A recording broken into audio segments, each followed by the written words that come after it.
So Sambasivudu అన్న గురించి ఏదన్నా ఒక పాట. ఉద్యమాల యుద్ధ పేరి సాంబశివుడురో అమ్మా నాన్న పెట్టిన పేరు ఐలయ్యారా. శివుడు రో మీరు ఐలై రా ఉద్యమాల యుద్ధ పేరి సాంబశివుడురో అమ్మా నాన్నలు పెట్టిన పేరు ఐలన్నారా.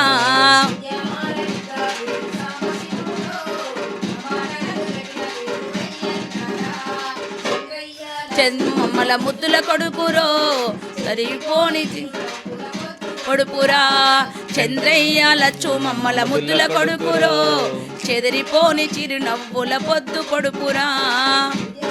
యుద్ధ బేరి సాంబశివుడురో అమ్మా నాన్నలు పెట్టిన పేరు ఐలన్నారా.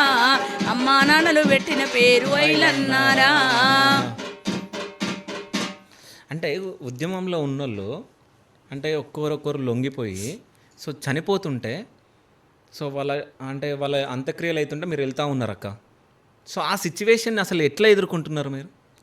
బాగా ఇరికిద్దామని వచ్చిన శివన్న. నేను మస్తు ప్రిపేర్ అయ్యాను శివన్న. నేను అసలు ప్రిపేర్ కాలే అన్నా అన్నా ఏదో ఒక సందర్భంలో జైలుకు పోయినప్పుడు, ప్రజా ఉద్యమాల్లో ఉన్నప్పుడు, ప్రజా సంఘాల పనిచేసినప్పుడు, నేను స్టూడెంట్ ఆర్గనైజేషన్లో పనిచేసినప్పుడు, వాళ్ళు లీడర్గా ఉన్నప్పుడు ఏదో సందర్భంలో వాళ్ళతో నేను కలిసిన సందర్భాలు ఉన్నాయి. వాళ్ళ రాజకీయాలతో నేను ఏకీభవించట్లేదు, ఆ రాజకీయాలతో నేను లేను.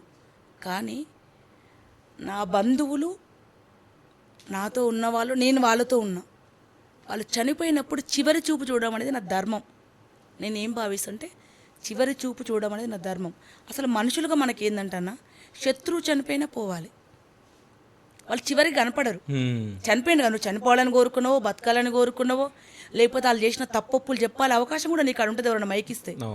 ఖచ్చితంగా అది ప్రజల కోసం పనిచేసిన బిడ్డలు, నాకు తెలిసిన వాళ్ళు, మా జిల్లాలో ఉన్న వాళ్ళు, నేను పనిచేస్తున్నప్పుడు ఉన్న వాళ్ళకు అంతిమ సంస్కారాల్లో పాల్గొని వాళ్ళకు దండం పెట్టుకునడం అనేది నా సంస్కారం. అందుకని పోతాం.